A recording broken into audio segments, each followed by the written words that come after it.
Hi, this is Ashling. We are truly in these heightened energies. There is more of our soul consciousness coming in. We're opening up. We are shifting in consciousness.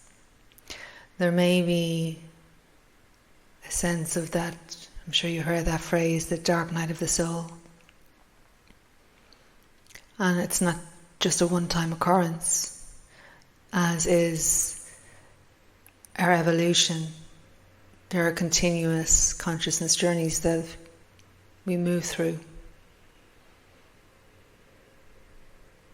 Multiple spiritual awakenings that we move through. There can be a lot of confusion and chaos. There is a delving down through dense energy. You will feel this within yourself, and with it, confusion and discomfort. Discomfort because it is uncomfortable to move through denser energies, and it's also uncomfortable to go back down into lower dense frequency that you are not anymore. It's like trying to go back.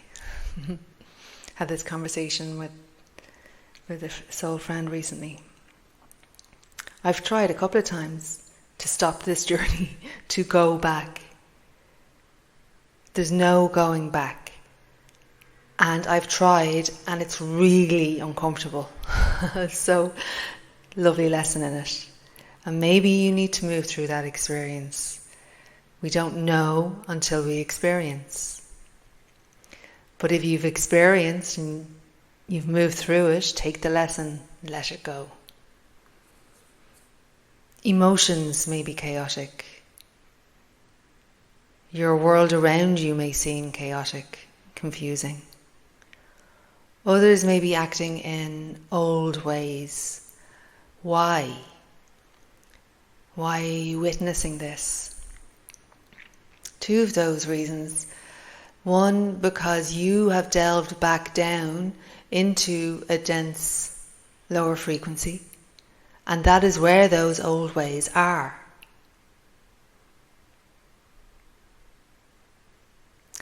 And also then, because an other may be feeling you shift in consciousness, aware of it or not. At a subconscious level, they may be feeling it. At a higher conscious level, they know it. And they don't want that change. They don't want you to change, aware of it or not. So they become triggered to delve back down into old ways. And that is them helping themselves at soul level, should they choose to look at it and not suppress it or project it. And it's also to help you. They are your teachers also, remember. As soon as you let go, you will see that shift again. As you surrender, you will see all shift. When you surrender into and shift into higher states of consciousness, you will see others there with you. So there may be times where it feels sad to let go, or you're afraid of the loss. As soon as you let go, everything shifts. You shift, they shift, your world shifts. Who's meant to be there in that state of consciousness with you will be, and there are times you will bring others with you. For example, the closest type of relationship, your children.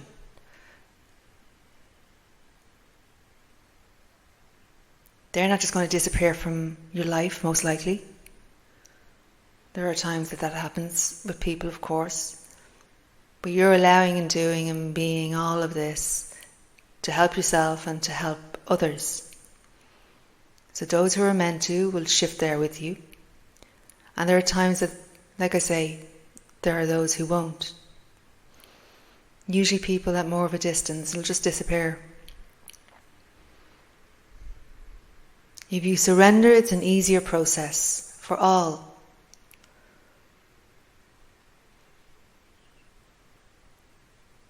Now that's it, that's as simple as it is. It's the truth.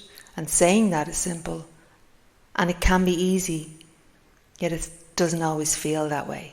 It can be painful and it's uncomfortable and it's challenging. The ego does not want change. Yet the ego can evolve with you. The ego is afraid of death. But there is no killing off of the ego completely so long as you are in this human vessel. There is an eagle. Oh, an eagle, okay. An eagle and an ego. The eagle soars, the eagle's power. The eagle's transformation. So the ego can evolve with you.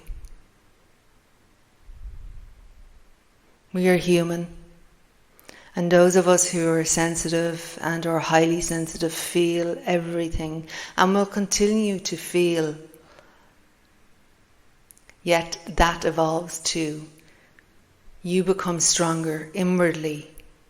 And remember what true strength is. It's softness too. It's allowing the tears and all the human feelings and the human journey. There's nothing weak about crying.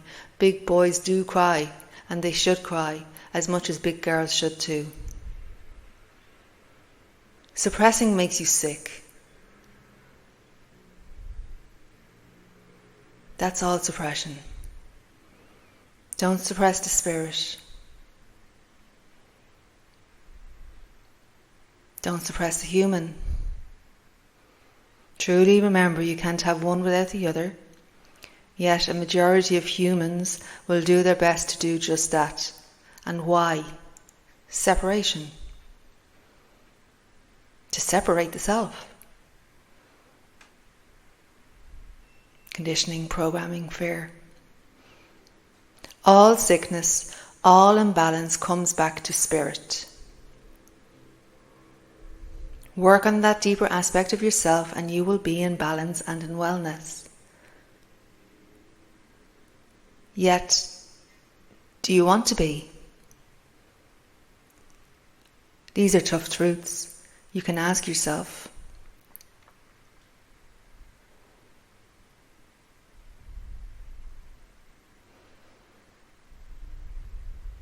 If that's you who has an imbalance, that's a sickness and some type of illness, a recurrent physical something in the human body, ask yourself. Go a little bit deeper.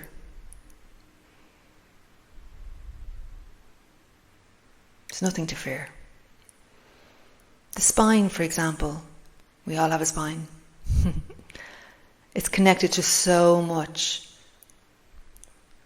But primarily, firstly, it's our support. It keeps us upright. It supports us upright, right?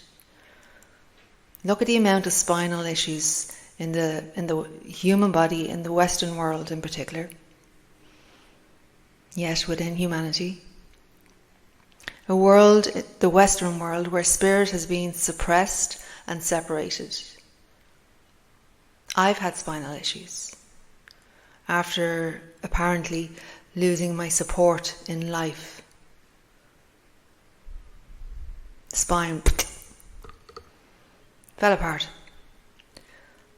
I was in pain in so many different ways. I'm now pain-free and I'm moving in a way I never contemplated and wasn't even concerned about my spine moving again.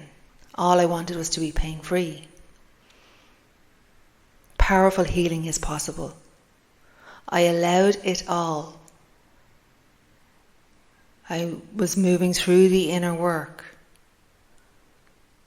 And the inner work includes physical help in the most natural way possible.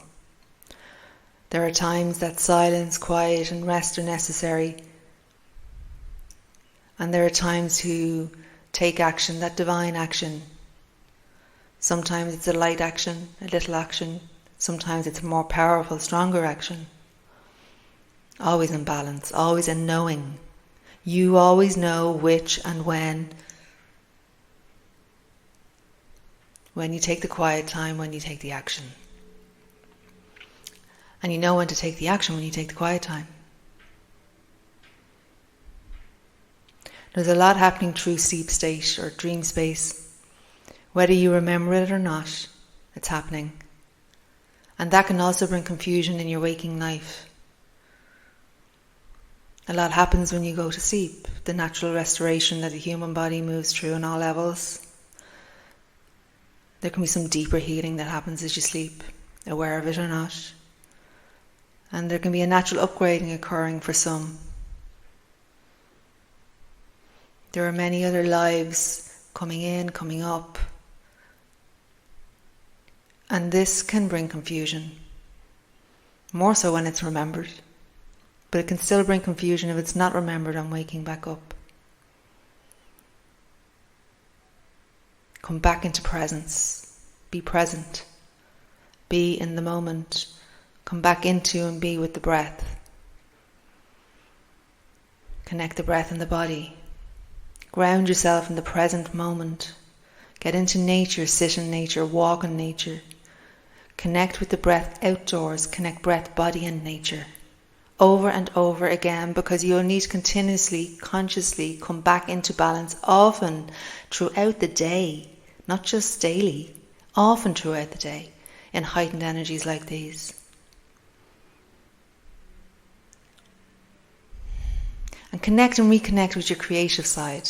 That's your spiritual side. It's the right brain, it's softness, flow, emotional aspect, energy in motion. Use that energy in motion. I love to draw on colour. You don't have to be a brilliant artist to draw on colour. I love photography. There's singing, dancing, poetry, writing, gardening, baking, making. All creative aspects. All spiritual aspects. It helps you to tap into that abundant soul nature. You're helping yourself. It takes you away from the mind, a place that can be detrimental to be in at times.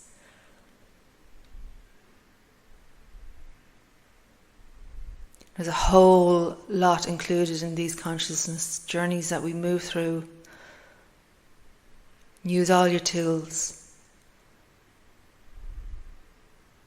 And remember to also not use any tools at all.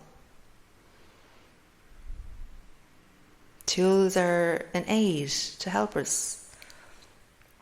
Great aid. But there comes a stage where we don't need them also.